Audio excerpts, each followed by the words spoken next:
This episode of The Ready Room is brought to you by Audible.com, offering more than 180,000 titles for smartphone, tablet, and desktop. To get a free audiobook of your choice and help Trek FM at the same time, visit audibletrial.com/trekfm. And also by Enterprise in Space, an international program of the nonprofit National Space Society. Find out how you can help science and education and become a virtual crew member aboard the NSS Enterprise Orbiter by visiting enterpriseinspace.org. And want to join the conversation and share your thoughts on this episode? Join the Babel Conference, our listeners group on Facebook. Just type Babel, B-A-B-E-L, into the Facebook search field. We look forward to seeing you there.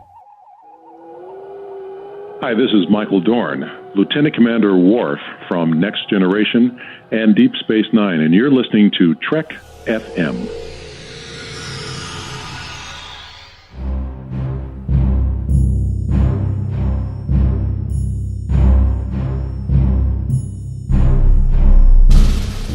Welcome to The Ready Room, show number 221, Close Canon Quarters. I'm Christopher Jones, and with me today is Larry Nemecek. In this episode, we'll be talking about the slew of new Star Trek content headed our way, from PyCon Discovery to Picard post-Supernova, with comedy, animation, and more in between, as the franchise might just be entering another golden age. So let's step into The Ready Room.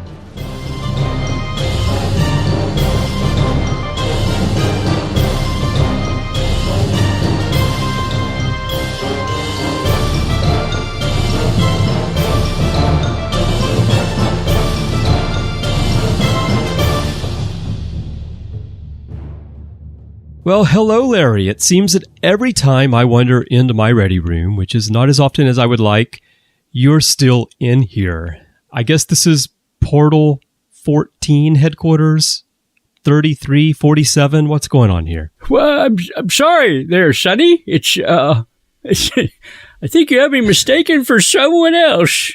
Are you Boothby? They cut down my tree at the Academy. Did I tell you that? Actually, they really did. Oh, hi, Chris. Why do we always engage in this cutesiness? Because it sells. Boy, does it sell these podcasts. That's why we do the cutesy.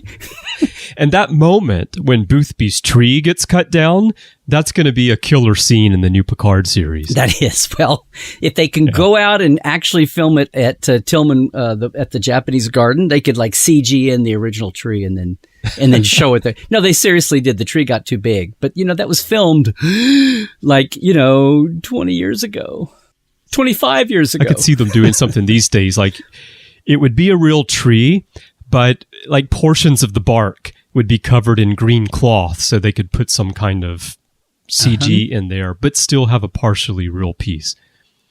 Oh, CG tree. Oh, CG tree. Oh, okay. We're a little late for that. It's January now. I guess so. Okay. All right. So anyway, it's been a while since we recorded a Ready Room, and there has been a lot of Star Trek news, so it seemed like a good time for us to get back together and share our thoughts on the news. I have really not shared my thoughts anywhere on much of any of this. So, well, I get a little chance every week on my Trekland Tuesdays live on my Facebook. But what happened this week was I did it on Tuesday, and then I swear to God, 2 hours later, the first of the news hit, and then the next day it was all day long. So I'm like, okay, fine. So I feel very fresh. That's how it goes, right? I feel very fresh here with you. Yeah. Well, as people who follow me on Twitter probably know, my work schedule is really insane these days, and I don't have as much time as I did in the past to really think about Star Trek. So today's episode could be a revelation for me as I find out how I feel about some of these future Trek projects, and that's going to be the focus of the Ready Room today. We're going to talk about the future Treks, the shows that are coming up or maybe coming up this year, next year, and I don't know, maybe beyond. Who knows? We'll see where it goes. No, Beyond was in 2016, Chris. Yeah. That's right. Okay, so let's start, Larry, with Discovery Season 2, because that's what we're about to get, and depending on how quickly I can edit what we're recording right now, it may have premiered before this episode drops because it's January 17th, correct? It is. It's my early birthday present this year. That's what I'm claiming anyway. But I hope you get this edited before then because I hope so. Yeah. Okay, so Discovery Season 2, there's been a lot of promotion of it. There are a lot of posters flying around on Twitter and online. Huge blitz, yes. There's been a lot of trailers put out there, some of which those of us outside the U.S. haven't been able to see because for some unknown reason, given that Discovery does come on Netflix outside the U.S., for some reason, these things are still geo-blocked. So when they go by you on Twitter, for a split second, you can see the image and then it turns black and it says, this content is not available in your region. Because it's not coming from Netflix proper, I guess. So everybody around the world in that 185 country Netflix region needs to do a GoFundMe to come up with $500,000 to pay for just bringing those same, don't even produce a new one, just bring now, these are actually the ones I'm talking about are the ones that are being tweeted out by the official Star Trek Discovery account, the Star Trek CBS account. So why not make this stuff viewable globally? Why is it geo-restricted? I don't want to talk about it right now, but that is happening still. And as you know, and as those who have listened to me for years know, it frustrates me a lot. So the point being there is that I have seen some trailers for Discovery Season 2, but there are others that I haven't seen. So, well, aside from the trailers, which yes, CBS has been pumping out, All Access has been pumping out. There's been a big press blitz, especially this week, and Alex Kurtzman has been talking to all the major trade and media papers and did a sit down at CES in Vegas. There's a half-hour video interview, which after I saw a couple of fan and media sites have it, then CBS completely posted a clear view of it. So it's like a half hour of, and it's the longest extended discussion. The interviewer was a little flip at times. There was a couple of times I always felt like he was kind of wanting to hurry him along. I guess he was trying to cram in his questions. Anyway, I would have loved to have had that seat, but it was actually, I think, the longest extended time I can remember seeing Alex Kurtzman going through all these questions, and things there weren't softballs. They touched on a lot of different things, fan reactions, and you could tell he was being pretty sincere and not reaching for an answer, but actually digging down to come up with something, and a couple of times surprised a little bit. I saw some of the same themes in some of the direct print interviews elsewhere, but he had some good points, and it was revealing, and I've had a good vibe. Here's the thing, Chris. All the things that I've been saying just on gut reaction to the reality that I can see and the whispers that I hear and the few people that I've talked to, but mainly just knowing how things would work in human nature. And almost everything has been verified. Okay. Everything has kind of gone the way I thought, much to the chagrin, I'm sure, of all the clickbait YouTube, the other fake doctors out there and all these other personalities of the YouTubers that don't like revealing their face or their names, but who come up with the doomsday scenarios. And I don't mean the Commodore Decker Well, ones. that's what sells, Larry, unfortunately, these days for many people, so they do it. And short memories of those buyers that don't realize that 6 months ago it was all crap and still they listen. But yeah. Right. Well, let's talk about Season 2 and what they're going to do. Details. I will say that my initial reaction when I saw that they were going to bring Captain Pike on was a little bit like, oh, really? Are you going to do that? You're really going to, the people who don't like Discovery are really going to be set off by such an obvious attempt to connect Discovery with the original series by using Pike as a bridge. But from what I've seen since then, the costume design, the portrayal of Pike that I've seen in the trailers, and the overall story, it feels like they're doing it with care and they're creating a nice bridge that I think is going to be interesting to watch. I think it's going to make sense. I think that if you roll all the way back to all of the fury over the costume design before Discovery launched and what are they doing with these blue uniforms? And the writers said at the time, like, don't worry, we're going to bridge this. We're going to transition. Maybe all of this was in the planning from the beginning. I don't know. Maybe they came up with it later, this sort of mix, having Pike and the Gold coming in. But what they're doing looks really nice. And I think ultimately what we're going to get out of this is a nice connection that will ultimately bring Discovery more into what Trek fans feel is like the mainstream of the timeline, that it will lead into the original series. Mm-hmm. How do you feel? Well, as I've said many times, the first year of Discovery is hardly this intact, let's sit down, draw up a blueprint, and then build it exactly like that. I mean, it evolved. Right. It had such chaos in the birthing and changed directions. And the folks who wound up flying the plane at the end of the flight, they're the ones, well, we've had changeover even since then.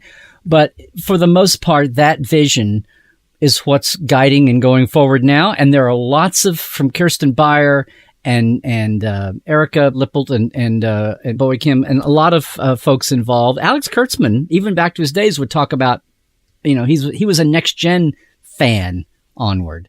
Mm-hmm. For the naysayers in there are a lot of things going on. I mean, Bryan Fuller was a huge fan, but Bryan Fuller also liked to add his own ruffles and flourishes. Mm-hmm. And that'll be a 4-year semester case of future history to get into that as the time goes by. But as you saw as I would hear a few of the frustrations and attempted fixes as the year went along, but you could just tell by watching the screen, the tone shift and the tone change. But people that were given the marching orders to finish up the season from a fourth of the way in and a third of the way in, got it to a place where I felt good about going into the next year. Now, the Enterprise appearing and the Pike are all great little, if that'd been the end of the series, you would have gone, ooh, that was a cool little ending spot. But in the real world now, it's like, okay, that was cool for 5 seconds, but what does it mean? And is this going to be, like you said, is it going to be, stunt casting or stunt writing, or what's this actually going to mean in the real world of the real storytelling? Is this suddenly going to turn into the Pike and Spock show, or the, are we going to graft the old Enterprise onto this ship and it won't be Burnham and Saru's show anymore? What's going to be the personality going forward? Mm-hmm. And I went from thinking, well, Pike will be in there for 2 or 3 episodes. Well, now he's the season arc as a bridge into, and then to what back to what Alex is saying now. He says this has turned into the season is, you've taken one of the questions of the first year, the fan reaction revolt of, what the hell is this? Michael Burnham being they keep saying Steph and half sister. She's a foster sister, a foster daughter to Sarek, not a half, not a step. She's a foster. She was adopted as an orphan. Okay. You take that rage question of, we never heard about this. We never saw this. And one of my hashtag sayings is texture, not trivia. That's exactly what Kurtzman says he's doing. Alex says he's saying exactly. Spock, in 50 years of us watching him, never mentioned his foster sister, Michael. Why is that? And now he's saying season 2 will be the why did he never mention her?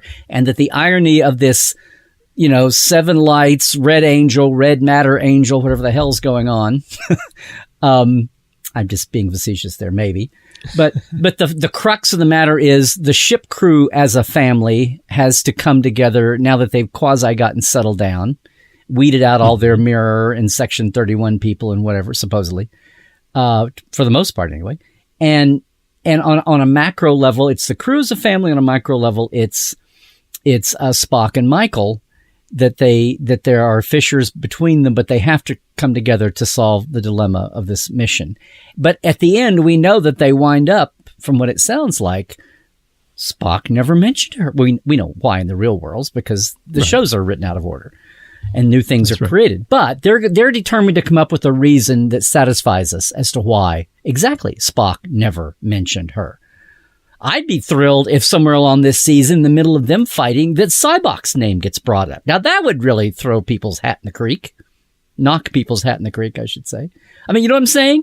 It's like there was one moment in season 1 where you realize the one thing that I thought that made me go, oh my God, that actually added something to 53 Years of Trek, was where you realize that it wasn't just that Spock turned down Sarek when he turned down the Vulcan Science Council to go to Starfleet. It was that Sarek had tried to get Michael into the Academy and they wouldn't take her.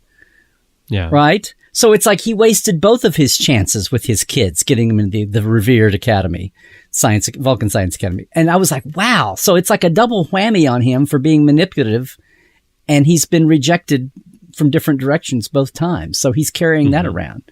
Anyway, and add some. So apparently this is going to be a season-long arc.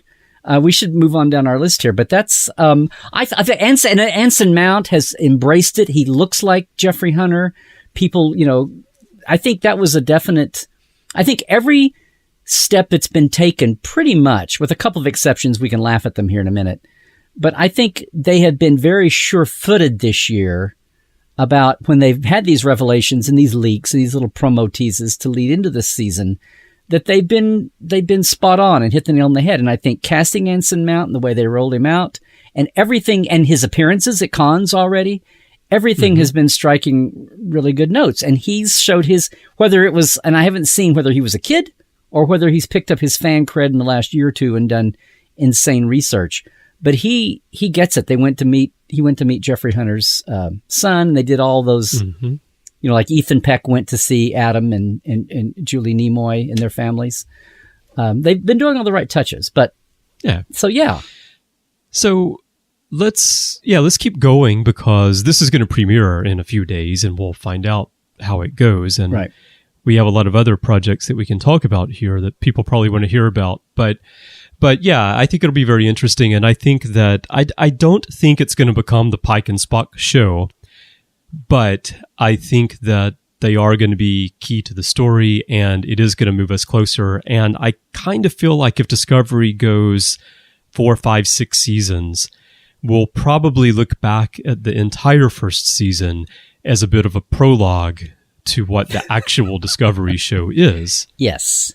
Because at the end of that first season, the Enterprise shows up.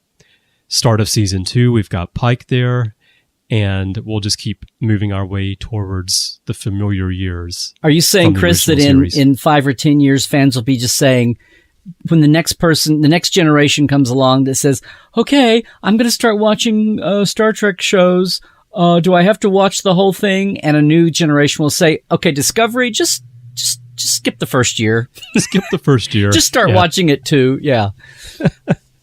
Hopefully they won't be saying start with third season, which is what people say with a lot of the series. But yeah. I would also remind fans that fans complain about the first season of almost all the series. That's what I'm getting Everyone talks about how terrible the Next Generation is in the first year. DS9 in its first year is certainly not firing on all cylinders. There are good stories in there, but it's not the show that it becomes. Voyager is not bad in its first season, but again, it's not the show that it becomes. I think the only series that has a truly great first season is the original series. And thank God for that.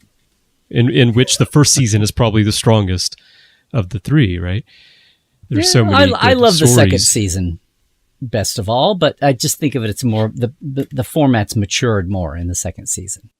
Yeah. But the stories in the first season, so many of the stories that people think of as being those great original series stories fall within that first season. Okay, we'll have to talk about that someday.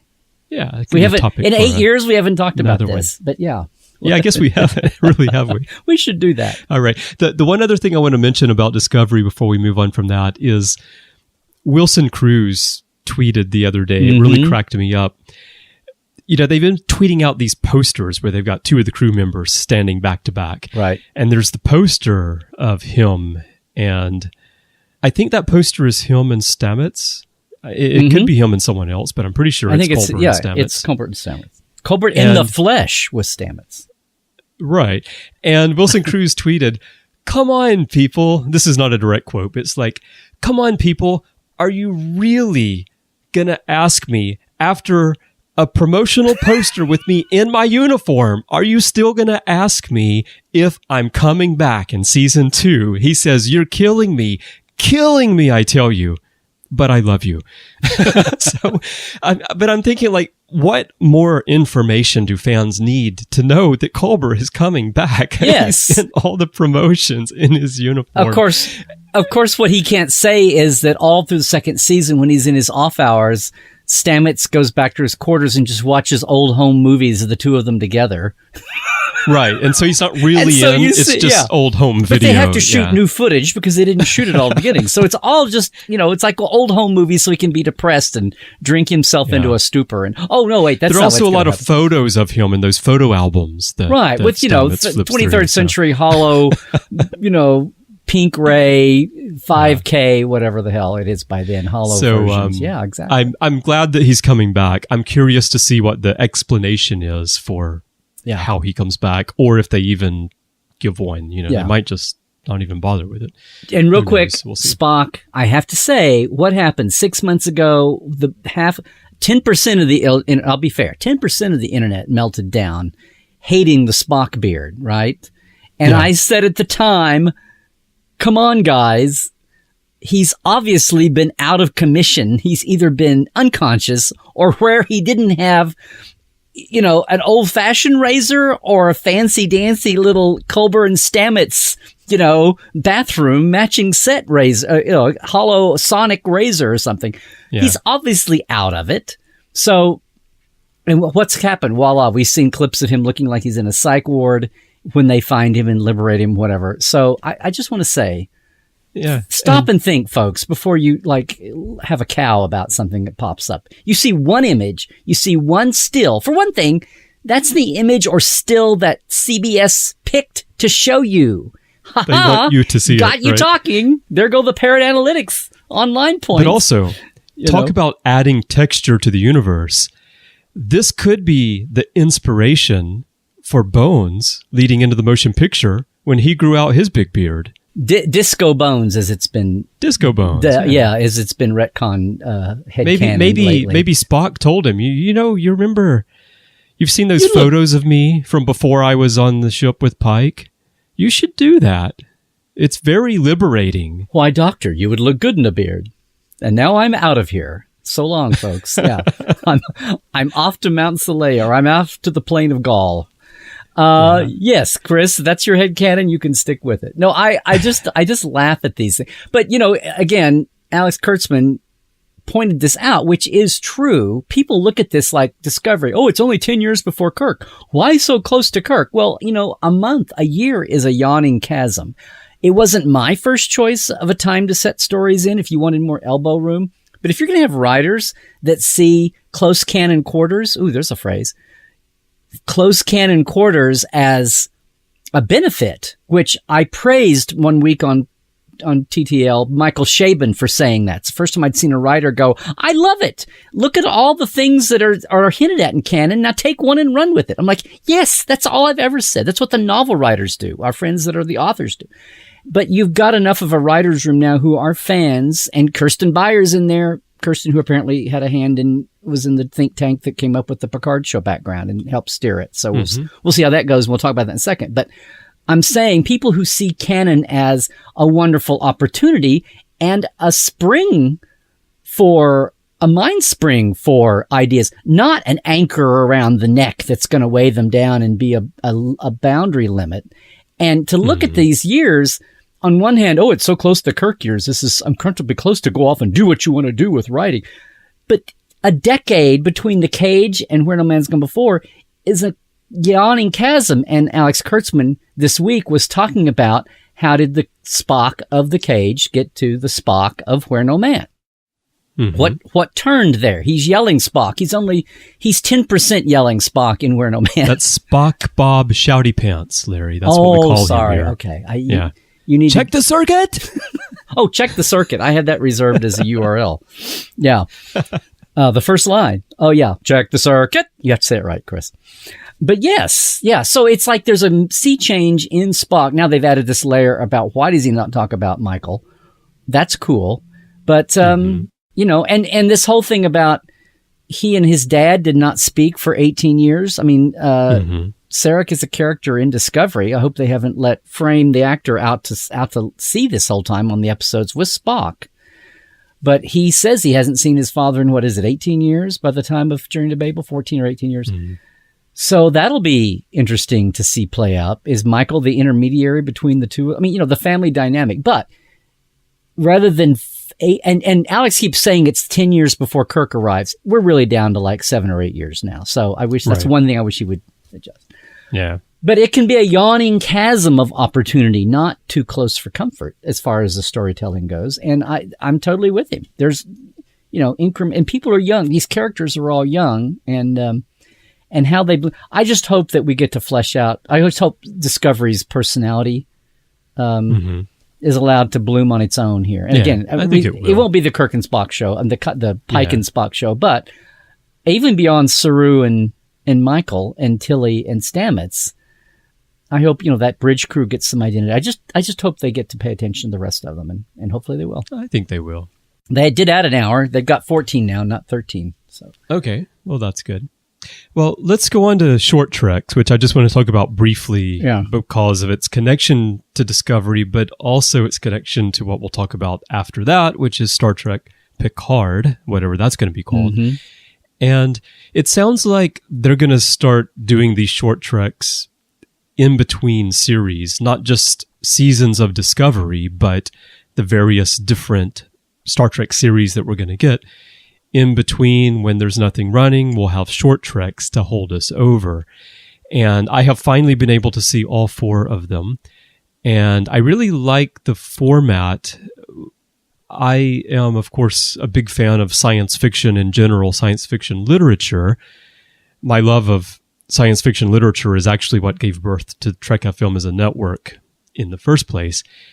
And within SF literature, the short story is my favorite format because you can tell a lot in limited space. As a reader, it's a lot easier for you to consume. And also, I think as a writer, it does make you focus more on telling a tight story. And as I watch these short treks, I feel that they succeeded in doing that. The first one was Runaway was it was interesting, predictable, but predictable as to its what the scope of it was is what I mean. Not so much the story, maybe, but yeah. And Calypso was very interesting because it was very much like a science fiction short story, completely out, not really like a Star Trek story. Exactly. It was just an SF short story. The Brightest Star was quite good because of the background it gave us about Saru. I think that's very important information for us to know. And it really changes how you look at his character, knowing that that's how he got into Starfleet, because I don't think it was ever mentioned before that the Kelpians were not spacefaring at the time. It was pretty vague, right? There wasn't even mentioned that Kelpians were like Federation members or protectorates or anything. I mean, none of the status was. I mean, I got into that with the Stellar Cartography update. There was like nothing to go on. So that one was quite interesting. The weakest of the 4 for me was actually the Harry Mudd episode, The Escape Artist. The ending was fun. I liked the ending when we find out. Hopefully anyone who is listening to this has seen it. Spoiler alert if you haven't. It has an ending, spoiler alert. Obviously, given the history of Harry Mudd in the original series, it was a clever, if not obvious, twist to have him be a bunch of androids, you know. Well, we're not doing a whole hour on this one short trek, but it really got some, as much as I enjoyed the Escape Artist, the Harry Mudd short trek, I was almost guilty because my mind immediately went into background and chronology. And I won't spoil anymore if you hadn't seen it yet. But I immediately was trying. I mean, I knew at least where it happened, at least the minimum time it happened. But the whole thing with the major focus of the show, right? The artificial life forms that are the focus of the show. It's like, where did that fit in vis-a-vis everything we know, especially from iMud? I mean, I think it obviously is before that. I mean, for one thing, Harry put on, if we're going to be visually literal, then Harry's put on some weight and he's gotten a little balder over the years and things like that. But it got me thinking about what are the two android pre-Data and Soong? Well, throw Soong in the Soong type androids in. Every time we've had androids, and I'm going to say Roger Corby, and then the Mud Planet androids, and then Data and the Soong family, where did they come from? It was somebody or some civilization off on its own in a deep, dark cellar corner somewhere where the rest of the galaxy has no idea what's going on. They're aware of, they have a word, android, but all these major dramatic props of stories have all been done in the closet, and somebody stumbles into them, right? We stumble into all three major android systems we've ever known about. So if you're trying to figure out where to peg Harry Mudd here, I finally said, well, you know what? He's just stumbled into another. I was like, well, if he's got this sophisticated as a factory going on, why was Corby such a big deal? Why was it such a big deal? The planet. I mean, they were all one-offs that were found and discovered, and later on. So, that's my little bit of canon smoothing there. But I had to go through that, and then I even had a little guilt because I enjoyed the show. It's like, oh, Larry, why do you have to let go here? It's like, well, because it. But now I can enjoy it more. I've made peace with it and thought it was fun, and but it brought up a revelation. Every mention of androids really, and Flint even with Reyna. Also, Requiem for Methuselah. It's some guy off on his own doing his own thing in his little lab in his little dark corner somewhere that the rest of the galaxy has no idea. The rest of the quadrant has no idea about till you stumble into it. So it's almost like forget eugenics being banned. It's like android experimentation has been banned, and you have to run off and you have to run off and go, rent a little deep dark lab and not tell anybody what you're doing, or the zoning laws will get you or something. I don't know. This area is not zoned for android production. This area is not. I see. Right. There's your title there. There's your android zoning pants. But the ending of that one, I enjoyed. I found most of that episode to be kind of meandering until we finally got to the revelation. But the format of short treks, I like a lot. And I guess my question for you would be, what do you think they might be able to do with this format beyond what they've done? Because 3 of these 4 were really directly connected with Discovery, even though the show isn't called Discovery Shorts. And they make a big point of that in the title. Short Treks. Yes. Right. It's not Discovery. But because it's on CBS All Access and it's feeding out of Discovery right now, we got 3 out of 4. I mean, really 4 because Calypso takes place on Discovery, but only by the it's a Discovery connection 1,000 years in the future and no cruise around. Well, for starters, yes, I know Netflix World. You haven't seen them, as my overseas Portal 47 people keep reminding me, unless they wink, wink, nudge, nudge, say no more. They do see them. But when they first announced these, the initial thought is, oh, great, how smart. They're doing this to bridge the hiatus time and create some interest, maybe, create some online buzz in the shallow time here in between seasons with this, streaming season of being not 3 months like traditional TV with 26 episode seasons, but, it's going to be 9 months or 10 months between startups until they crank out 3 and 4 series to overlap, right, on All Access. And so good. They're filling up the time. They'll keep a buzz going.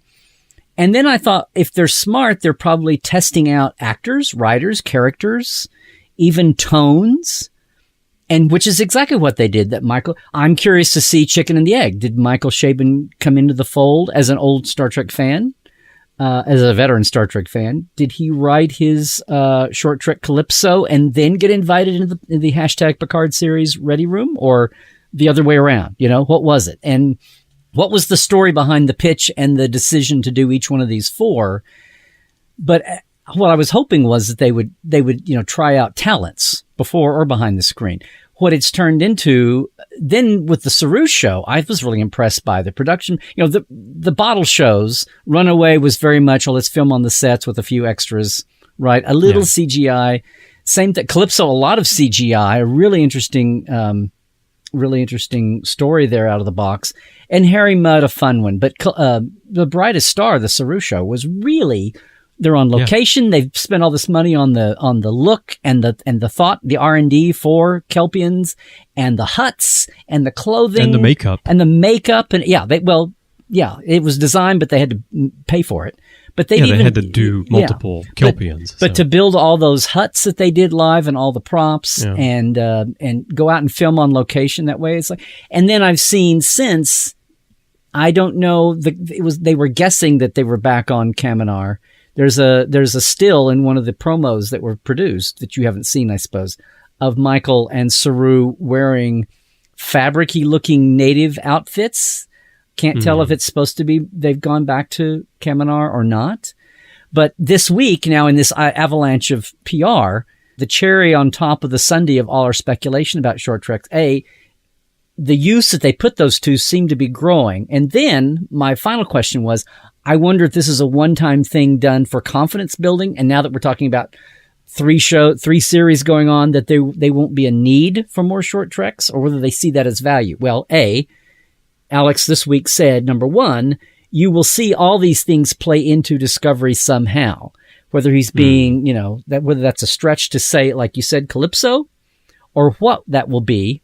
But that's one thing. And was that they're looking to do at least a couple more short treks and try out some animation forms, which we're going to get to here in a minute. But the fact that he kind of confirms, no, this is not the last, we're not abandoning this format, because I totally agree.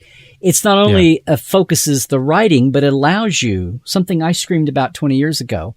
Gee, it would be great to have a Klingon series, a Cardassian series, name or a different time period series. But they would never do it because the cost. They'd have to do a whole season. They wouldn't spend the money on one episode. They're not going to throw out all the 24th century backlog of sets and costumes and props. They just won't spend the landscape, the paradigm didn't fit it. This is perfect for doing that kind of thing now. You don't have to think, it was miniseries. Can we do 3 episodes? And, this is perfect for that. So now not only can we get a variety of storytelling, it allows them to, what a movie used to do. Oh, look, we got spacesuits on the series because we used the movie budget to build them in First Contact. Well, maybe the inverse of that is we're doing these short treks and we can pay for a few things that will leverage money back to our series. Even though spending money has not been a problem. I don't know how much more Netflix is going to pay for it. But, so it's like all the best uses of that format are really coming to the fore, and it's great. And I'm glad to see them, not see them as a one-time, startup thing.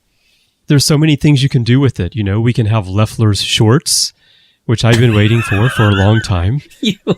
And somehow I sense a double meaning there on the word shorts. I don't know what you're talking about, Larry, but there so many things you could do with this format spread across Star Trek. You could dip into Voyager. You could dip into DS9. You can dip into the Next Generation time period. Could we go to time periods we have not gone to before, Chris?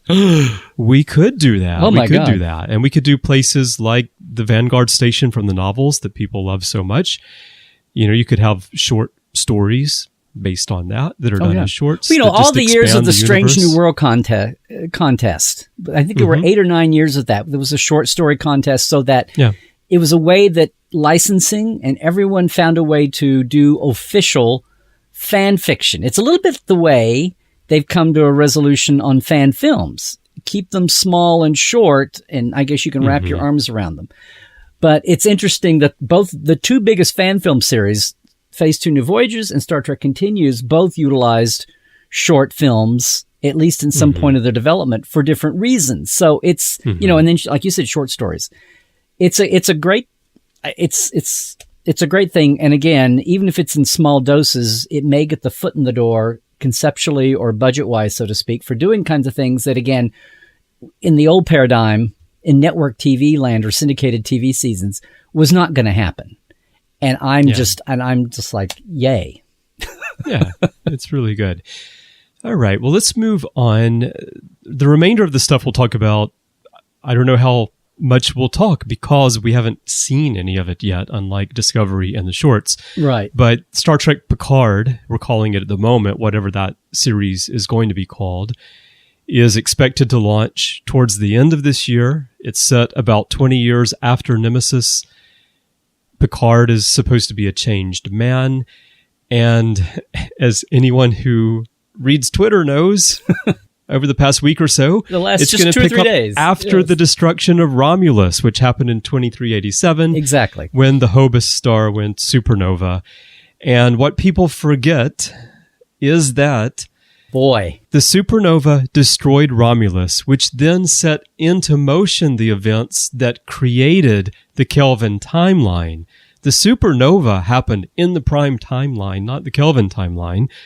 But that might be a little bit too much factual information for some people to swallow because, of course, as one would expect, social media blew up with hatred of the Kelvin timeline films. Triggered and how by that was that going to one line. Yes. The Picard series. Okay. One revolution, one mention of that historical point, blew up the 20% of the internet again, whether it was automated or not and paid for or not. But you're talking to the guy that had to get into this for stellar cartography, Chris. And right. There was a sliver, there was a sliver of Prime. It wasn't just about the Kelvin, having a 5,000 overlays of graphics, 20 years before we saw Pike's Enterprise.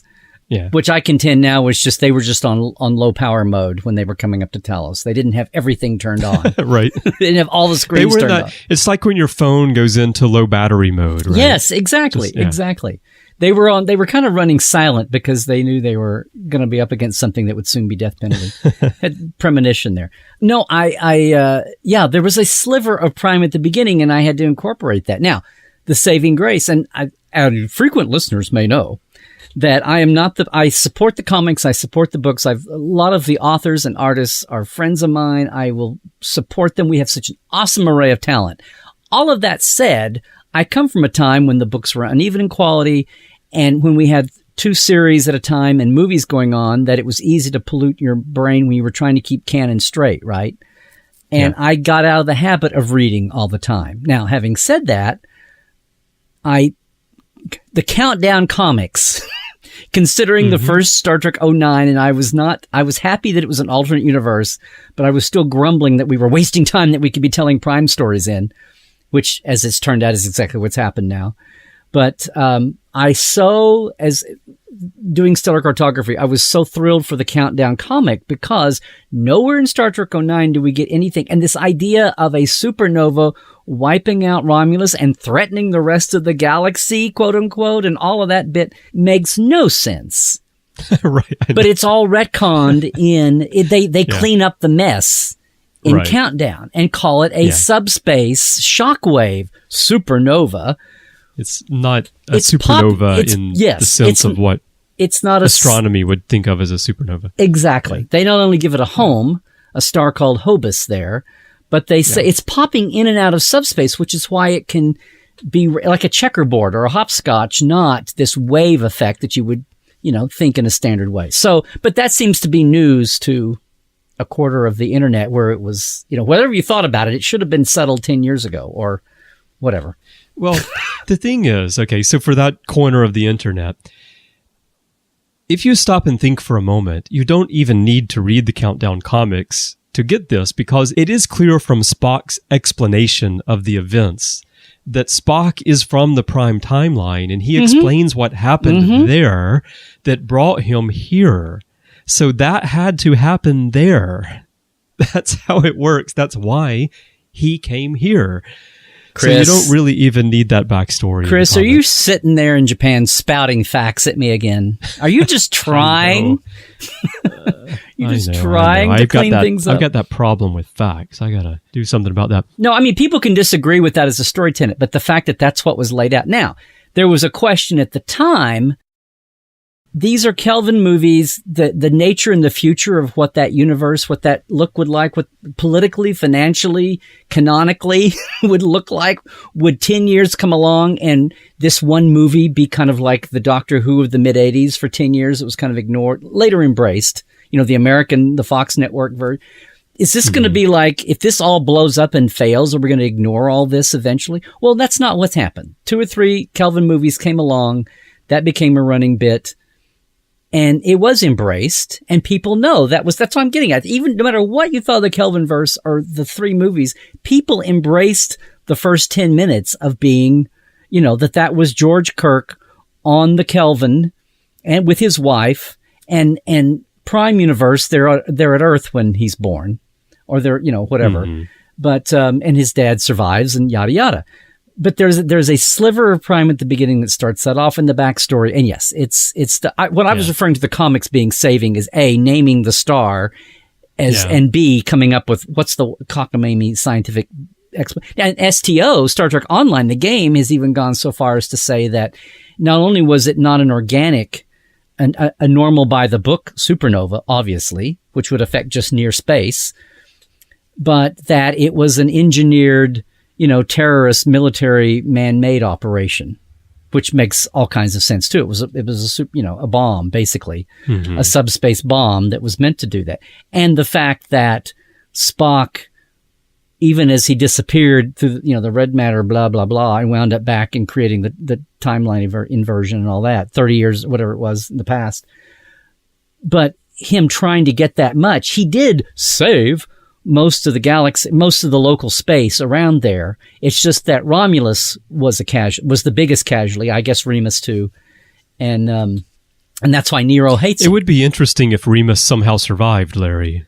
Oh, I would love that. That would be incredible irony. And I think in STO Remus did survive, or they were hoping for that. But anyway, somewhere along the development.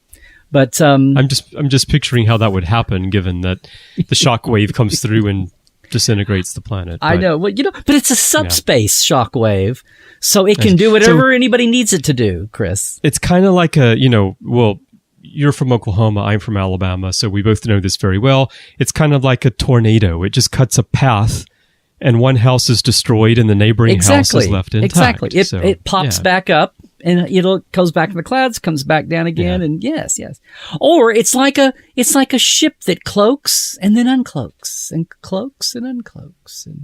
Okay, so let's get on to the actual Picard part. The actual Picard. My first reaction, again, when I heard that Patrick Stewart was going to come back and there was going to be a series focused on Picard, was sort of indifference. And I was among the minority, probably, that wasn't just over the top ecstatic. I mean, people were just going crazy in social media about tears, this. Chris. There were tears. Live and digital tears, yes. There were tears on some of our podcasts about this, actually. And for me, it was like, okay, well, this will be good. I love Patrick Stewart. I love Picard. It's one of my all-time favorite characters. And I'm sure it's going to be interesting, whatever they do. At the same time, The Next Generation happened. The TNG films happened. And for me, that chapter of Star Trek and Picard's story on screen closed.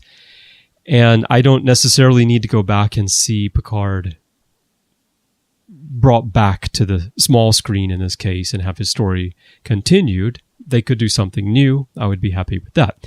So it wasn't like, oh, I don't want them to do this. And it also wasn't like I was ecstatic that they're going to do it. It was, okay, well, this will be good. It'll make a lot of fans happy. Let's see what they're going to do. Well, that said, as I think about it more and more, and I hear the news of what's coming out and who's involved, now I'm really curious to see what they're going to do. I personally think that a lot of fans who are so excited about the series, I know where you're going with are this. going to be very disappointed in what they get, because they think they're going to get, even though Patrick Stewart has said Picard's a changed man and Kurtzman's talked about how it's going to be different as well, people still in their mind, I think, are expecting the Picard they know and love from The Next Generation is going to be back, and they're going to get TNG-style stories involving Picard, and I don't think that's what we're going to get. Your reaction, I was making fun a little bit, not making fun, laughing, but your reaction is exactly what I knew Sir Patrick's actors. Aside from, I've done that, I've been there, it's wonderfully successful, it means a lot to people, but it's done, and what else can we do with that, as an actor would think, as a creative would think? I think your mindset was exactly the way his was. And what happened here is what Alex Kurtzman continued to talk about this week in some of these interviewing, but it's exactly why, and he talked about them having meetings with him, because Patrick went in thinking, I'm not going to, and I put it in these words a few months ago, right afterwards. I said, it's not going to be bright, shiny Admiral or Ambassador Picard sitting in a bright, shiny chair with a bright, shiny crew around him on a bridge somewhere. Mm-hmm. That's not what's going to happen. It's got to be different enough to challenge Patrick and this modern crop of writers who I think will all embrace Star Trek and embrace Picard's character, but it has to have a different vibe on it and what that would be. And I would just be very surprised. But that turns out that that's exactly where Patrick is coming from, aside from you yourself. And that's exactly what it had to be for him to want to come back, to find a challenge. It's like, oh, otherwise, why just continue? It got old for a reason. 4 movies and in 7 years, they thought they'd told us what they could. Now, 20 years go by. It's literally supposedly 2399. We're about to go into the 25th century. What I was thinking, and again, everything that's come down the pike, no pun intended, seems to verify that, to the point where now this occurred to me as Alex confirmed all this and says it's not necessarily a darker time. I didn't think they would go to involving any next gen people. And if they did, you didn't hear anything leaking out of all these wonderful little Instagram, Twitter photo moments, when they'd all have dinner together, the TNG cast. And Marina and Michael Dorn and all of them saying at conventions, we haven't been talked to. We haven't been, on one hand, that's all kind of gone away since the writing has staffed up and supposedly they're going into production in April. Maybe that's been delayed a little bit, but that's what they were publicly saying a few months ago. But I saw Alex this week say that maybe an appearance of a next generation character was not beyond the pale. So maybe the door has been opened on that because the show was being actively evolved all through late fall and summer. But it was interesting that he said, they had these meetings with Patrick about doing it or not and their plans and sitting down and sketch. He wanted 4 pages and they gave him 34 over a weekend. But it was over the weekend of the Oscars a year ago. So they were talking to him in January before that announcement. Everything got hammered out deal wise by August, but they were still very much, hashing out the format. So what's occurred to me and what you said just now, we've gone from people thrilled with a few people. It's almost like everybody who had the doubts are the people who are on board now. And maybe we'll see a backlash of the tearful, sentimentally, bright-eyed next-gen crowd not being happy with what we get.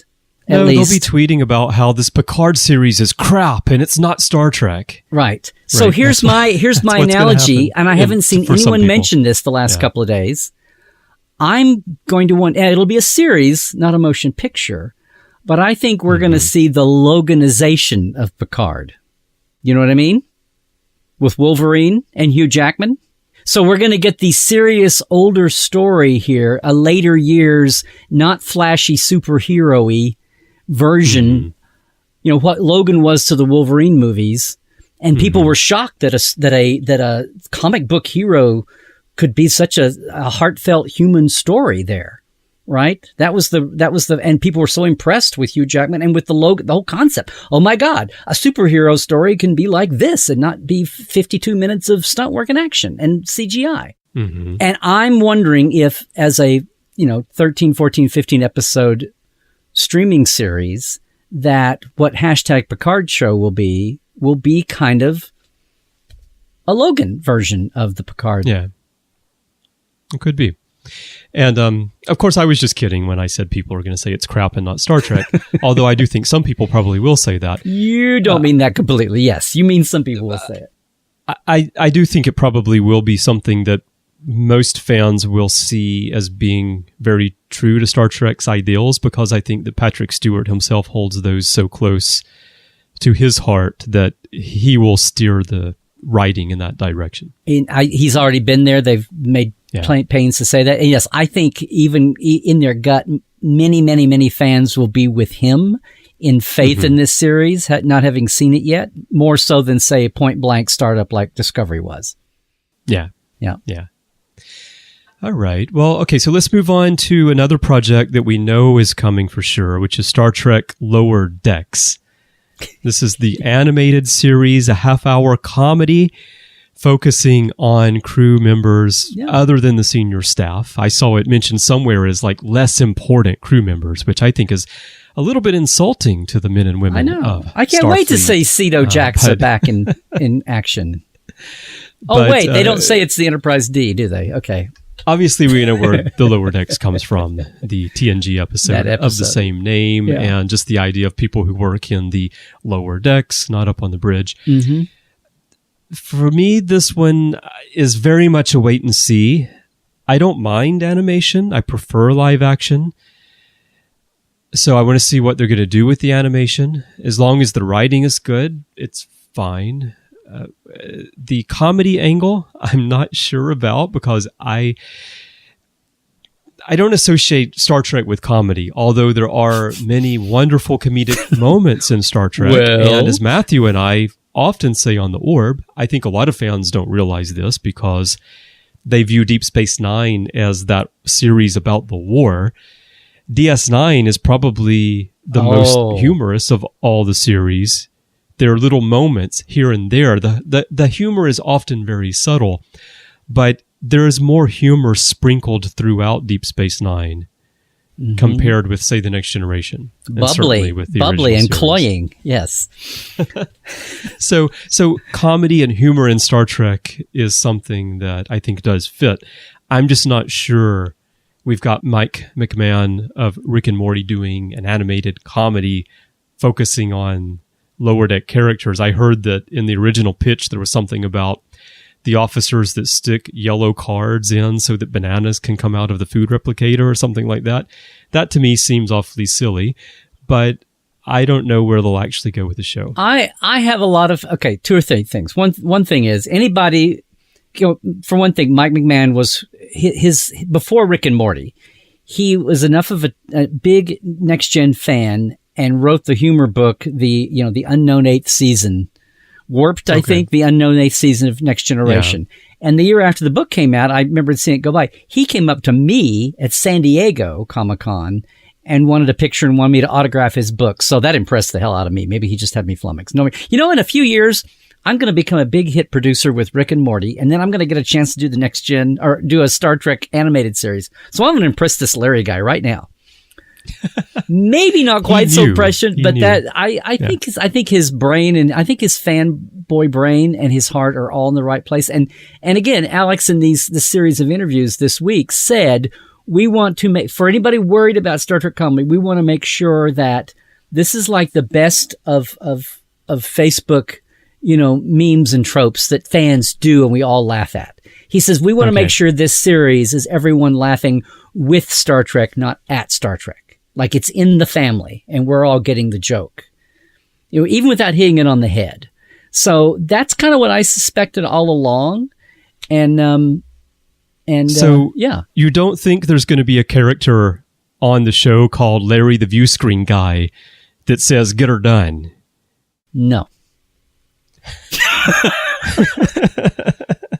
My point being, it's not going to be that type of juvenile humor. It's probably going to be more sophisticated. I'm thinking, to me, totally. Well, and look what's happened. My thing is they're aiming for an Adult Swim kind of level here with this. Yeah, I think so. Because, is it too late to transition? We got word this week of something I've been screaming about, another thing I've been screaming about for at least 10 years, when people started griping that there are never action figures at Target and Walmart, we're not doing anything to get the kids. And Star Wars has that whole racket so not only nailed down, but they wrote the textbook on it 30 years ago. And as much as our friends are trying to sell licenses for toys, you got to have a chicken and the egg. There's got to be demand before people buy them. Yeah.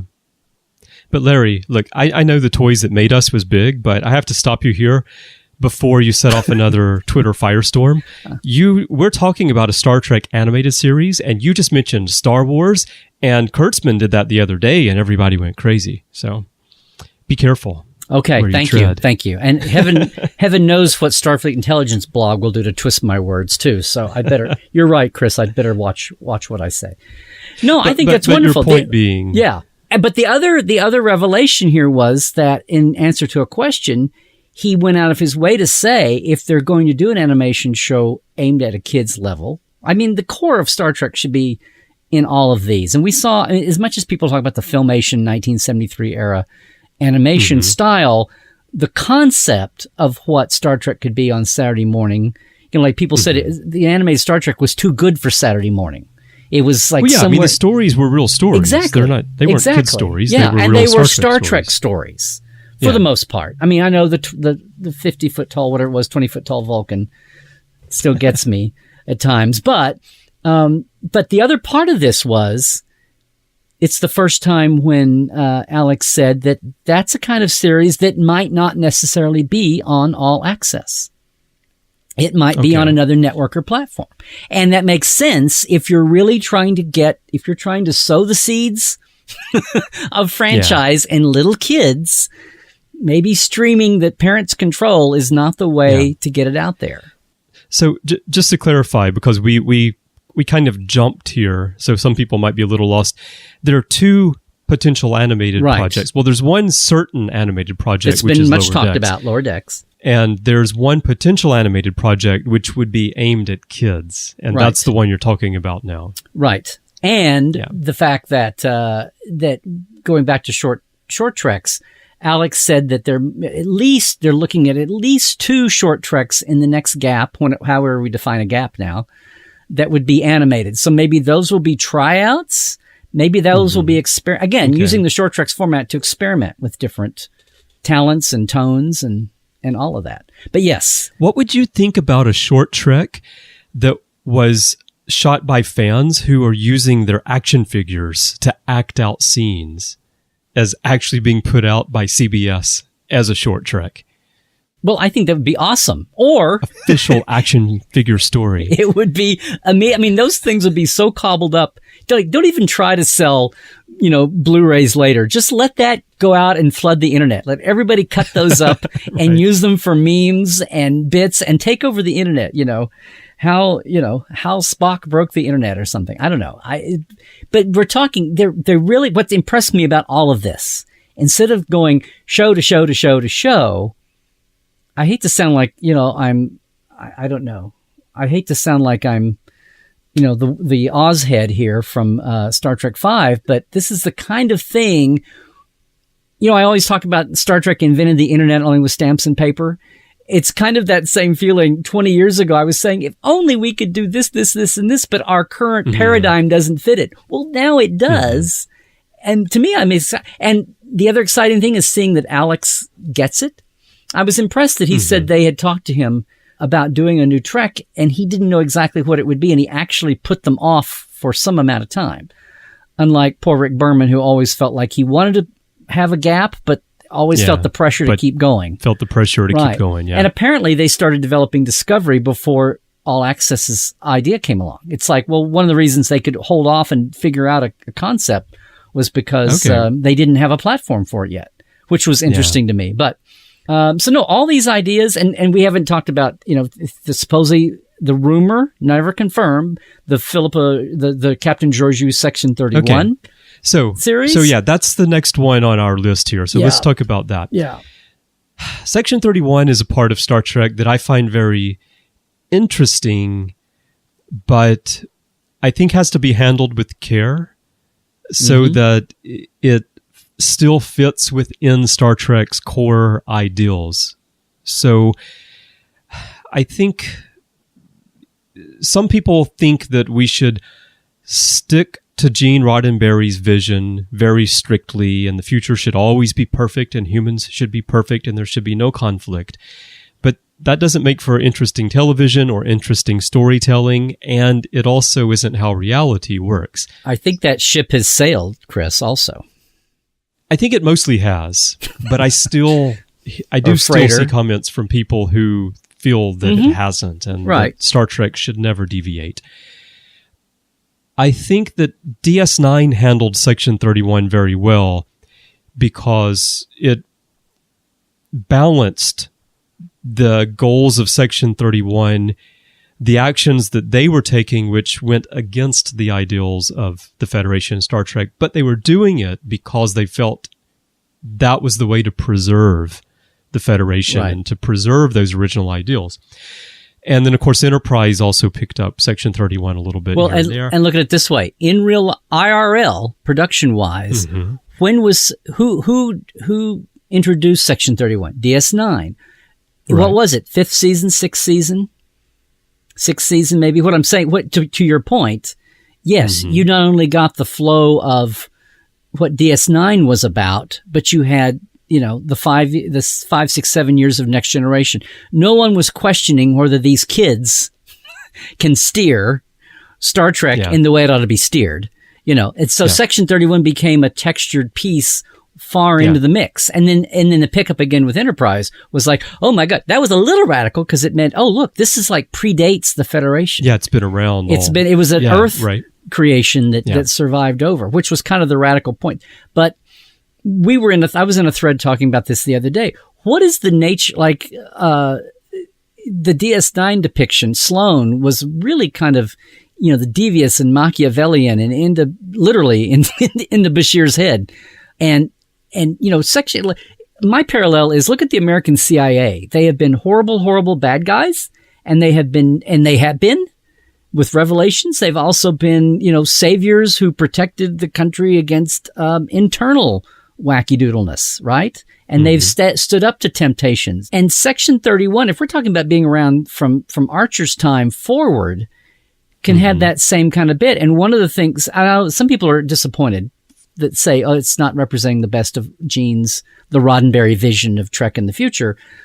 But maybe, and the whole bit about having black badges and what the hell, who ever heard of secret agents running around with a badge, right? We're a secret organization, but we have our own badges. We have our own badges ourselves. Well, right? The CIA has its own logo. I mean, my point here is the one time we saw the black badge in season 1 of Discovery was on that one guy standing guard at the door the first time you're aboard, the first 2 minutes you're aboard Discovery.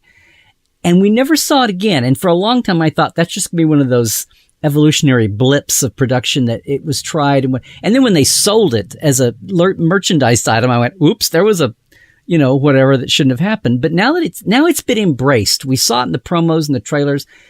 So yes, it's silly on the face, but maybe it's one of those things that they carry around in their, it's the badge they carry around.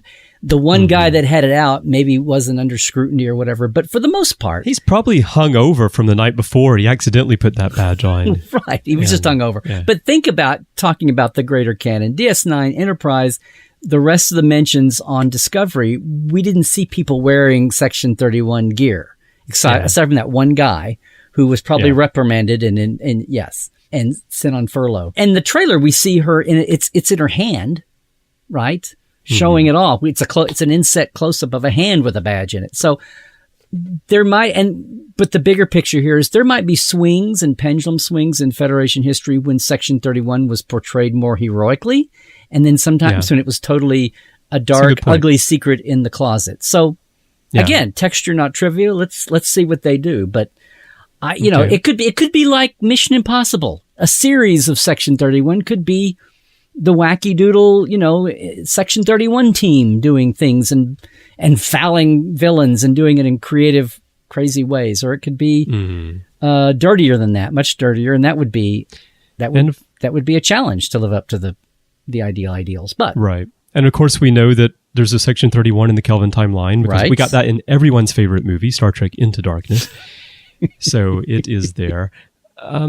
I guess, my point was that in Deep Space Nine in particular, Enterprise just touched on it. There were a couple of moments of Section 31. It was really a story Section point. 31 was actually a very important part of Deep Space Nine, but it was balanced by everything else going on in the story.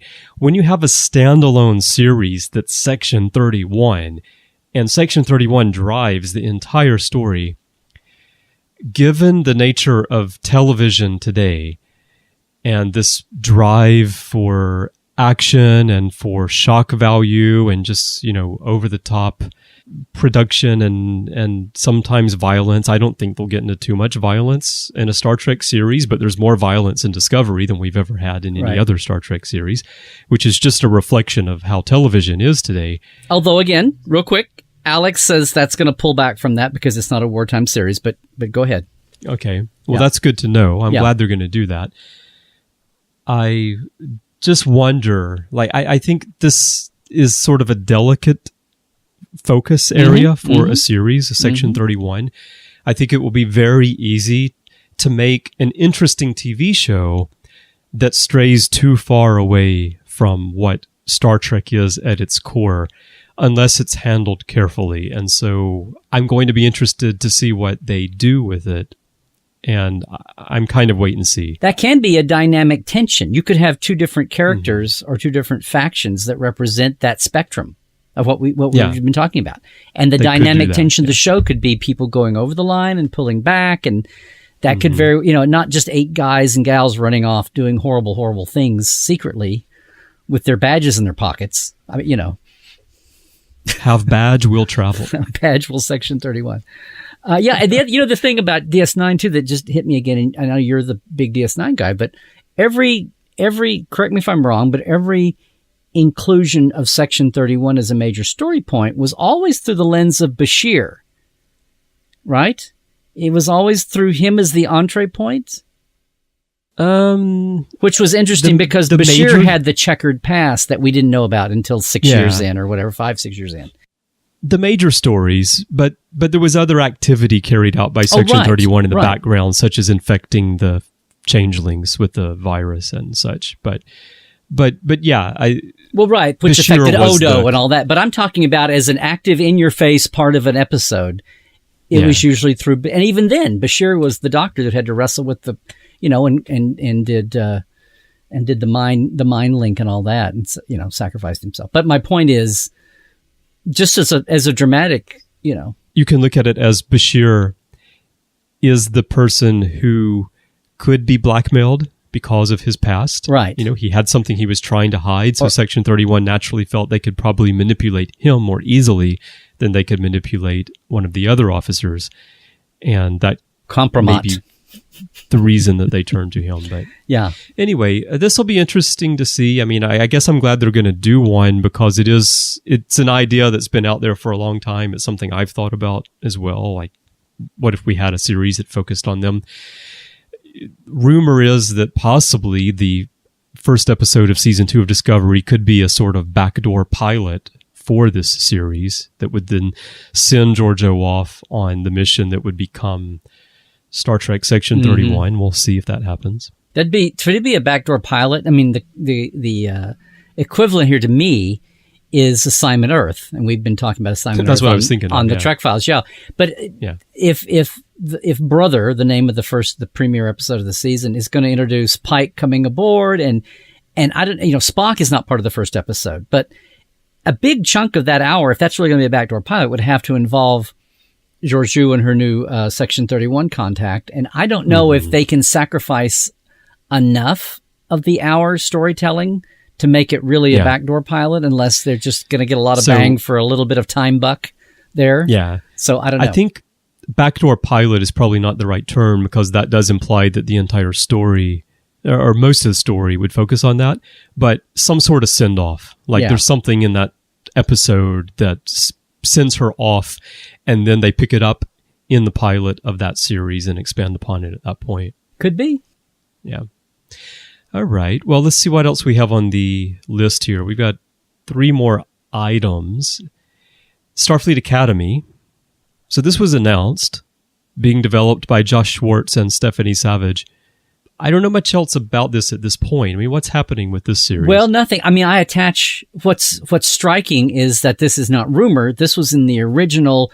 We're extending Kurtzman contract, and here's ideas out there, and it was out there with names attached, which always lent it a lot of credibility. Yeah. I mean, Picard's show wasn't one of those mentions, and it's come to so maybe it's just on a back burner. Maybe it's in the mix. Maybe they feel good about it, but it hasn't been I don't know what Stephanie Savage's team has been up to, what they're busy with. It's like watching movie directors have to juggle.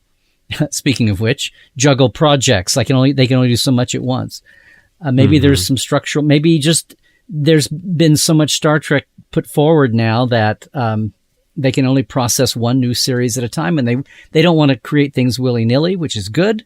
So if they're busy focusing on Discovery and Picard show and Lower Decks, that's 2 1 hours in an animated, and they want to make sure and not crank it out too fast, but they've got the things in the pipeline and they have the intention, and they don't mind letting the world know that. So, I think that's probably the case. And to be honest, this is, of all the projects that are floating out there, this is the least interesting one to me. Starfleet Academy series is an idea that's been floating around forever. And made people worry forever. Yeah, well, and it always gets pushed to the back burner or put to rest for a while. I think for a good reason, that it would very easily turn into, it's a young adult series, and maybe that's a good thing because you could bring people into the Star Trek sphere through that, and then they become fans. But for those of us who are older, the core fan base as it is now, I think that it's probably one of the least interesting. Well, okay, the first thing you said wrong was exactly what you just said for those of us in the fan base now, because we need more than just who's in the fan base now.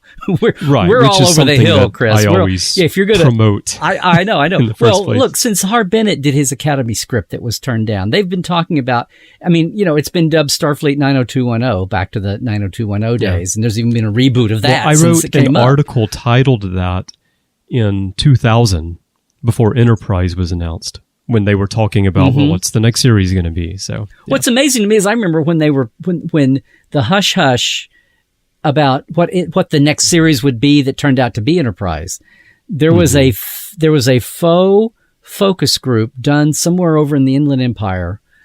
I remember seeing a thing on this because then it became a big rumor, but it was basically, they were focus testing sci-fi fans, whatever, about the new Star Trek show and whether people enjoyed the idea of an Academy show, a quote unquote Black Ops Starfleet show, which could kind of be Section 31-y or it could be more hands-on actiony, and a prequel or a history of the founding of the Federation, Romulan War type show. And there was a fourth one that I can't remember right off now.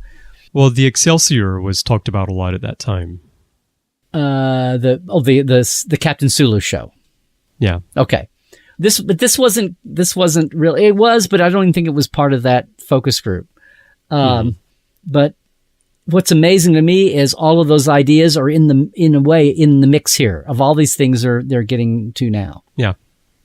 Kind of same things keep coming up, right? Yeah. Well, I mean, they do make sense, but a lot of us held our, aside from, yes, I know we need to expand. We need to not just have little kids buying action figures. We need to have teens who turn around and are spending their money to support the franchise, all that disposable income that late teens and 20-somethings and college kids and high school kids have to spend. And I hate to sound like I'm being so crassly commercial, but that's part of the engine that drives this. It's always been the worry that it would be soap opera-ish and condescending and, again, 90210-ish.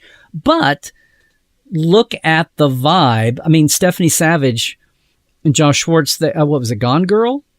That's been their wheelhouse. But look, we've got Riverdale is the darker side of Archie, of all things, to make penetrable to a teenage audience that's being streaming in dark.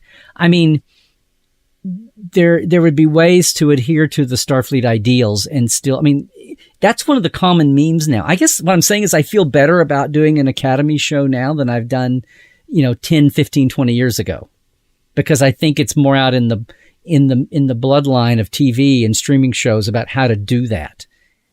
Yeah, I do think that it's less likely to turn into a 90210 now than if they had done it in 2001. Exactly. Yeah. And the tone of a lot of the DC and Marvel superhero shows is, but now there's a million examples to look at, and I'm really impressed by Alex Kurtzman talking about the core Star Trek, whatever tone or even media the show takes, comic, sarcasm, little kids, gritty realism. Somewhere along the way, I hope we'll get back to a straight ahead, shiny, bright Star Trek adventuring show. That would be cool. Yeah. It'd be like after we get these other 5 iterations, then we come back and have just a straight ahead. Maybe that can be maybe that could be my Captain April show or my mid 24th century show that I want to have, halfway between Kirk and Picard. But whatever. Well, with so many shows being produced at the same time, there's certainly room for that, right? Well, exactly. But I'm saying that would be a case of thinking if people who want the people who love the Orville because they feel like it's next gen-ish-ness, that maybe after 4 or 5 or 6 of these other ones are there, it will be time for the mini pendulum to swing back and people to feel comfortable within the Trek empire, within Kurtzman's orbit, that there's a reason to put that out there that way. Yeah. But, I'm just thinking up the wall now. Well, here. we'll see. Yeah. Okay, so there's that one. And then the last thing related to television that we have on the list is the Wrath of Khan miniseries, which was mentioned a while back. Nicholas Meyer doing it, a 3-part miniseries that focuses on SETI Alpha 5. And the first thing I thought of here was that we've already got this whole story about Khan's time on SETI Alpha 5. It was done as a comic series called Khan Ruling in Hell. And Matthew and John Tenuto and I talked about it on Literary Treks 19 called A Comic Khan in Hell, which we recorded back on May 5th of 2013, if you want to go listen to that. Wait. I remember us doing it. It was so long ago, I had to go look up the date, but that's Literary Treks 19. I'm sorry, was that this century, Chris? Is that what? I think so. But in Japan, we're about to reset to year 1 later this year because the emperor is abdicating. This is Heisei 30. That's the current year. And it's going to go back to 1 coming up. Actually, this might be Heisei 31 temporarily, and then it's going to be 1 again. So for me anyway, it will be last era pretty soon.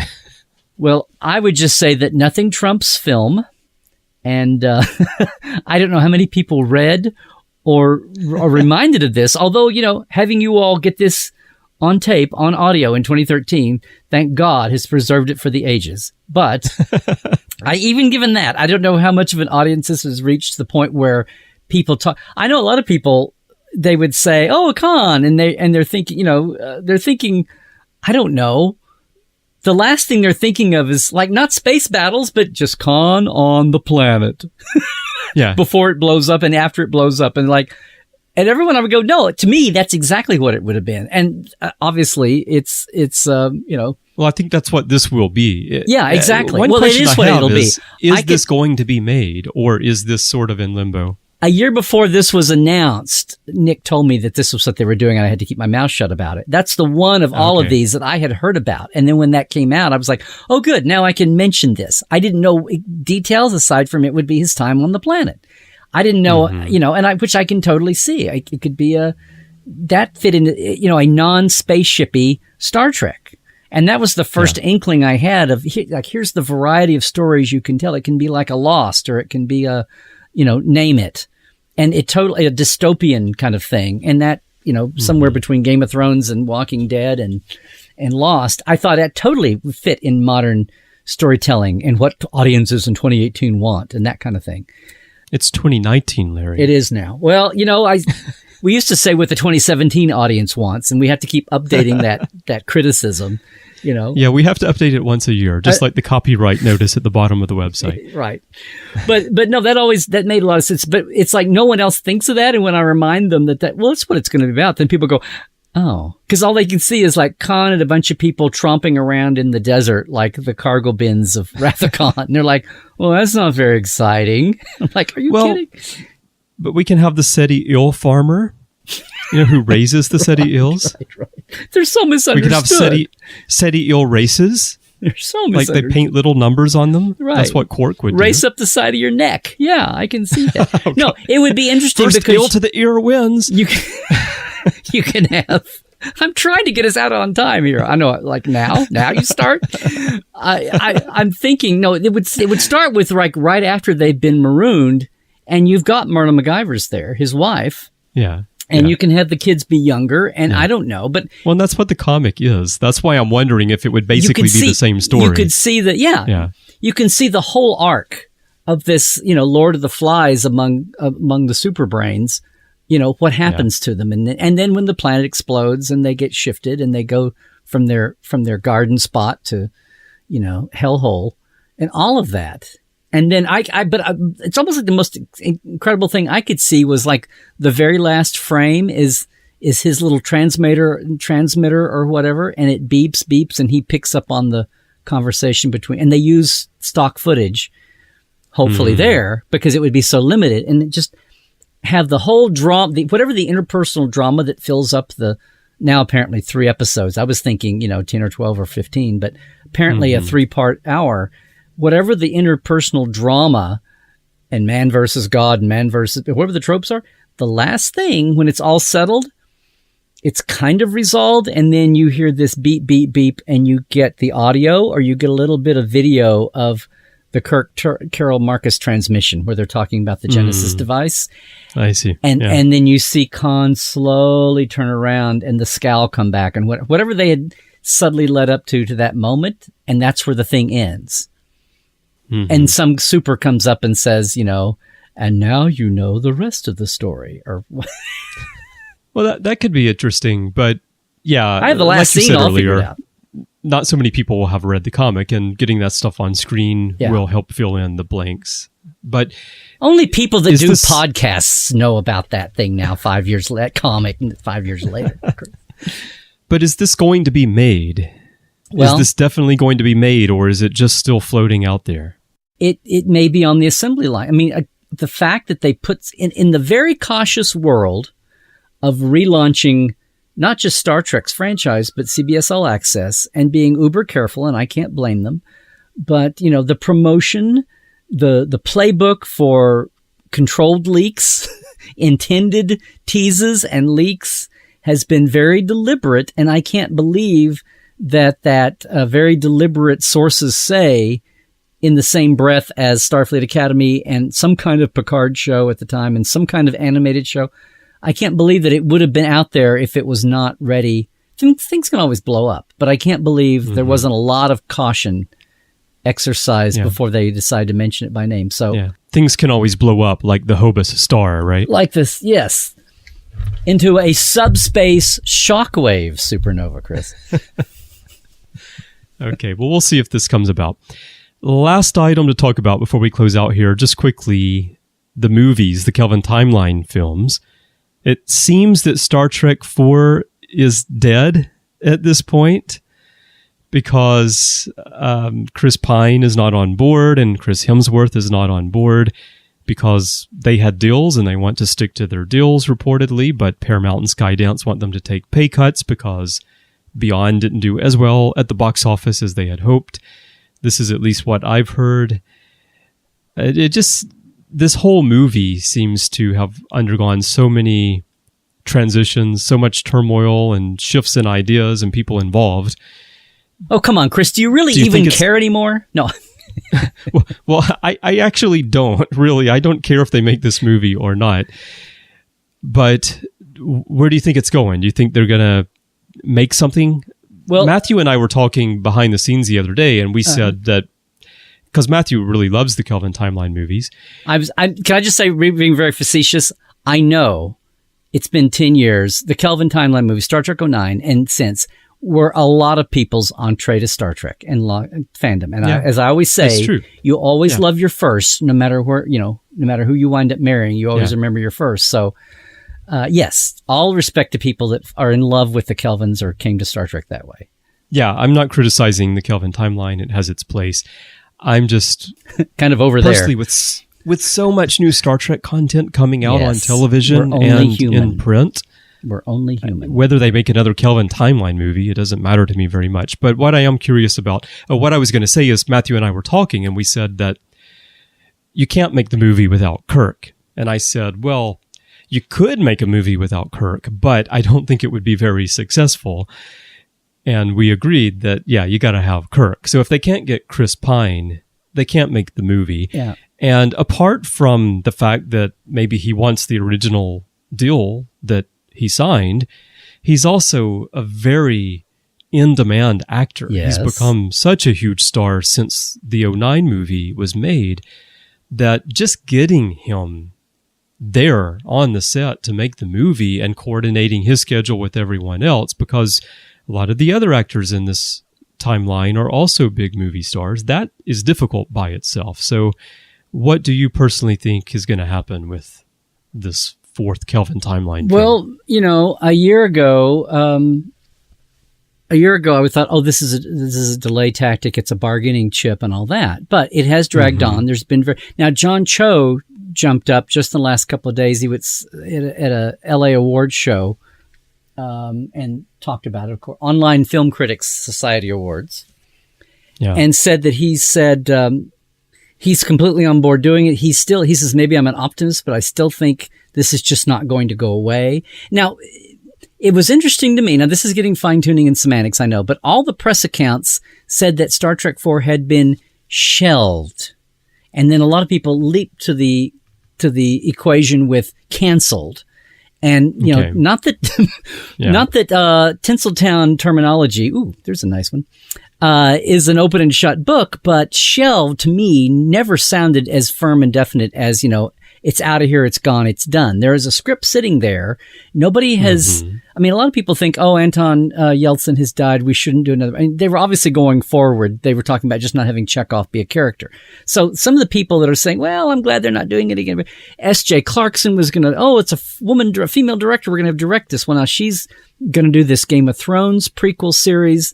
That was probably part of what's behind this. But the bottom line is Paramount's bad position is kind of it's on a low ebb now as far as a studio goes. I mean, getting beyond the Star Trek bubble. Position. Yeah, financially.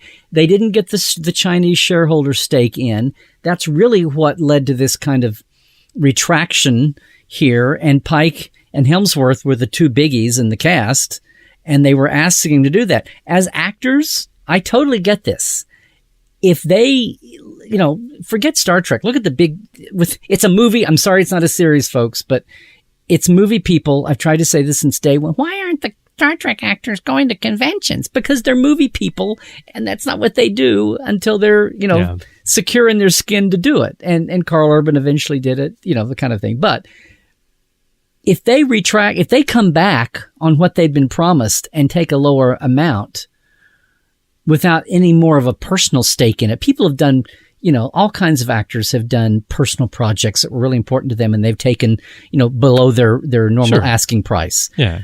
But in this case, in a big budget tentpole movie, if they take less than what they had been dealt with, if they walk it back, then they will forever be known as the two actors that if you really lean on them hard enough for the good of the movie, they will come back down on that. Yeah. And they can't afford to go there. It's just business people. It's a business thing. So, sorry, Pally, it's all about the business. And we should mention, you said Pine and Hemsworth are the two big actors, and for those who don't know what the story was supposedly about, that might sound strange, but the story had to do with James Kirk and George Kirk, so it had to do with his father, so Hemsworth was very important to the story. And I don't know if we saw too many leaks down the line, whether it was a temporal rift or mega flashbacks or, you know, an artificial thing or what the hell it was. But yeah, they're interacting. It's a second. I think it was the Hobus temporal rift. The Hobus temporal timeline reset that gets everything back into plywood and Christmas lights. Yay. It was the Hobus paternal rift. The HPR. Yeah. Yeah, so it might come around. What's interesting is two things. One is what I said all along was the best thing about having is people were trying to trash Discovery and sink it and all access. It's like, no, folks, this has taken the pressure off the films. Now, I don't care what happens in the Kelvin timeline, not out of selfishness, but knowing human nature and the way the world works. Now, all the mundane audience, the mundane media, and all the bean counters and Hollywood suits who have no clue or stake in Star Trek, when they hear Star Trek's perception won't all hang on what is happening with one movie project. Now Star Trek is back to being a franchise with several productions in development. And that's what we've got now. And that is why, not in a negative way, but that's why there's a little bit of not a yawn, but people aren't frenetic about Star Trek 4. I want everything good with Star Trek to happen. I always said, I want the franchise to do well. I don't want anything to bomb.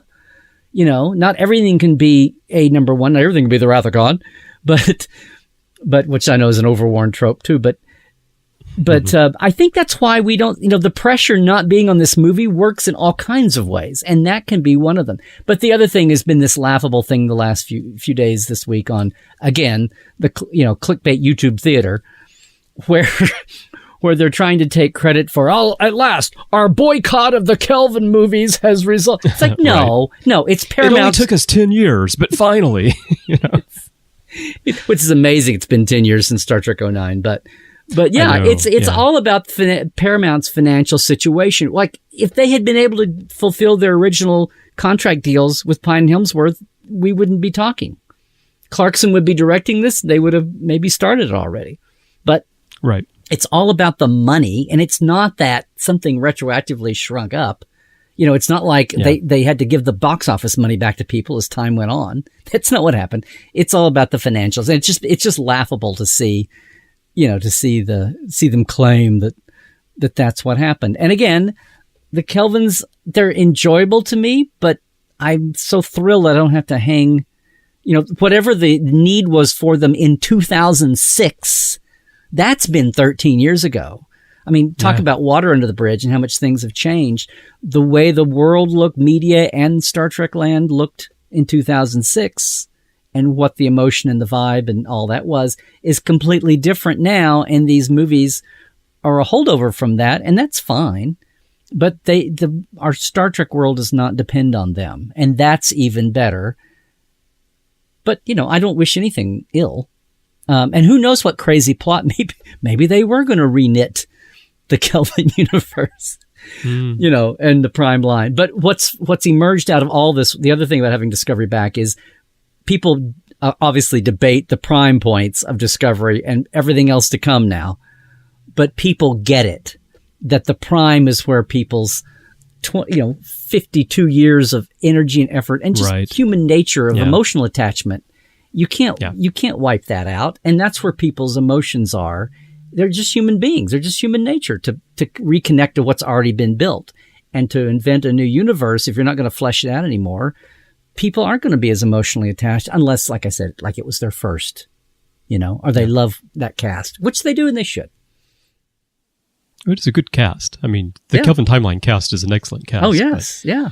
Yeah, like you say, there's just not enough meat on that bone, as we might say, for you to care that much. And please keep, if you love them, read the comics, read the novels that are put out in the Kelvin universe, the game now that's out. That's great, but it's not like having it on screen, as we say with everything. Well, the comics are great, and when Matthew and I did literary treks together, we went through many of those comics, and then later when we both moved on and Dan and Bruce took over, and there was a bit of a transition overlapping there, they've continued to do them. So you can go to Literary Treks and hear discussion of, I think, all of the comics that tied in to the Kelvin Timeline, the ones that were just called Star Trek. And the comics were really good. So even if you don't like the Kelvin Timeline movies, you might really enjoy that story that was told in that timeline through the comics. But you're just trying to use the strength of good comics production to get people to get back in and into enjoying the Kelvin movies. I know you, Chris. It's all a plot. You've got a stake in IDW. Motive. That's what this is. And is that what it is? I wish I had a stake in IDW. Then I could podcast more instead of running magazines as I do every day to make money. All right. Well, Larry, it's been fun talking about all these future Star Trek projects, but it's not the only thing that's being discussed on the network this week. So here's a quick look at some other things you may have missed elsewhere on Trek FM. Previously on Trek.fm, Earl Grey. I really hope they made an announcement to evacuate the forward part of the saucer section. Well, he instructed Troy, and so she would, of course, given the command silently. Yeah, but there was no time. Yeah, it didn't seem like there was much time. No, there wasn't. She did it. Don't even question it. Be prepared to do it, and like 30 seconds later, they were ramming the thing. Yep, plenty of time. Okay. Those people serving on board, they know if they say move, you move immediately. Literary Treks. I love that it's not just, Keith DeCandido is playing the long game here, and we get these threads woven through all these stories, and it's not just, dumped on you all at once. It's a really nice, slow, methodical way to tell a story, and I'm loving it. The Edge, a Star Trek Discovery podcast. He's equating survival with winning. But again, because we know the end, he needs to survive and not die in the war so he can get back to the mirror universe. And I just love seeing that. Yeah, it's great, because if you just see this on the surface and don't know the ending, it's true. Warp 5. Problem with Section 31 is it is not an official organization. It is extra legal. It does not answer to any authority. It does not answer to any oversight. Officially, it doesn't exist. And that's what else is happening on Trek.fm. Check out all these shows and join the conversation about your favorite corner of the Star Trek universe and beyond. You'll find us everywhere you get your podcasts if you're an Apple user. Be sure to hit the subscribe button in Apple Podcasts on your iPhone, your iPad, or your Apple TV, or use the desktop iTunes app where you can also get podcasts, and you'll get the latest episodes as soon as they are published. We have a master feed which contains every episode of every show that we do. So if you're only familiar with 1 or 2 shows on the network, or 3 or 4, and you want to sample the full spectrum of, 20 or so active shows that we have, that's a great way to check those out. And of course, every show also has its own individual feed that you can subscribe to. If you're not an Apple user, you can also get all of that in the various podcast apps. There's Google Podcasts, Spotify, Stitcher, TuneIn, Spreaker, SoundCloud. We're also on Windows Phone. We're, I think, still in Google Play Music, although Google is trying to transition everyone to Google Podcasts, which is a different app. And I mention that right now because the question came up a while back in the Babel conference, because there's a lot of confusion between those two. But Google Podcasts is where you would go. Google. But yeah, Google, come on. Let's just be clear about things. But anyway, you can also go to the website. Every episode has a show page, and you can download the MP3 file there. I believe you can even get the Trek files on the Trek FM You feed. can, of course. Larry's Trek files are available there in the master feed, and that's also over on the Roddenberry Podcast Network. And you can also get Mission Log from the Roddenberry Network in our master feed as well. So you can get everything everywhere. You can also stream from the website. Anyway, lots of ways for you to get the podcast. We try to make that easy for you. I also mentioned earlier that you can join in the conversation about your favorite corner of the Star Trek universe, and we would love to hear your thoughts, as would your fellow listeners. And the best place to do that is on Facebook. We have a group called the Babel Conference. That's our listeners group. It's a closed group, so if you're not yet a member, you'll need to click join and answer 2 questions. Please do answer the questions. That's how we know that you're a listener, because we try to keep that group focused on discussion of what we're talking about on the shows. It's not just a general Facebook Star Trek group, but you can join there. Just type Babel, B-A-B-E-L, into the search field, and it should come up. If it doesn't, just type the whole name, the Babel Conference, and you'll find it. And if you'd like to send us email, you can use the form on our website at trek.fm/contact, choose to send to a show, and choose the Ready Room to comment on this show, and that email will come right over to me. You can also find the network on Twitter at TrekFM, and on Facebook, our main page is facebook.com/TrekFM. I'd also like to take a moment and thank the associate producers of the Ready Room: Norman C. Lau, Renee Roberts, Zachary Fruling, Kay Elizabeth Shaw, Tim Robertson, Sam Piasek, David Shuford, and Ju Kim. Thank you so much, guys, for your support of the show. I don't do the Ready Room as often as I used to, so I want to make sure that you all get credit for all your support over the years of Trek FM and the Ready Room. And if you're interested in becoming an associate producer of this show or any of our other shows, you can do that by supporting the network on Patreon. Everything that we do here is funded by our listeners on Patreon. We're completely listener supported, and it does take a lot of money to produce, host, and distribute these podcasts. Just visit patreon.com/TrekFM to find out how. That's patreon.com/TrekFM. You'll get all the details there. We have different levels associate producer is in one of the levels. We also have the Patrons Roundtable that you can take part in. We have Patron Zone, which is a special website. And there are various amounts that you can contribute. And anything that you can do really helps us out a great deal. So I hope you'll check it out at patreon.com/TrekFM and become a supporter of the network.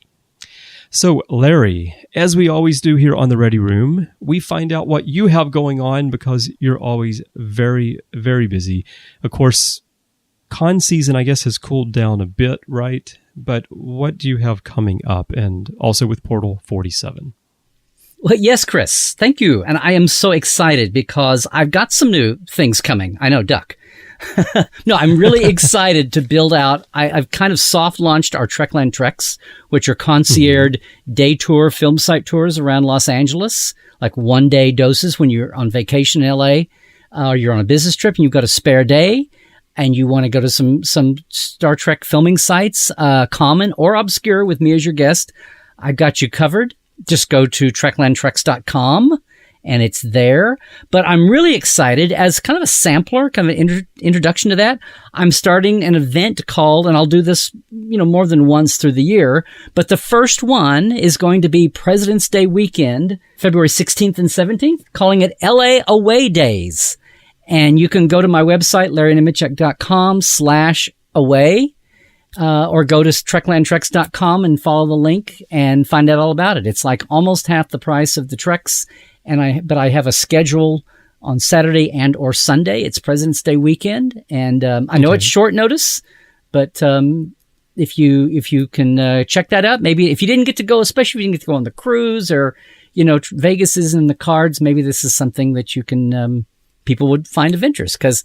It's the sites, and I will share history with folks. And if we have a good group is great. And we have lunch, and it's a cool thing. But again, LarryNemecek.com is the center of all of that.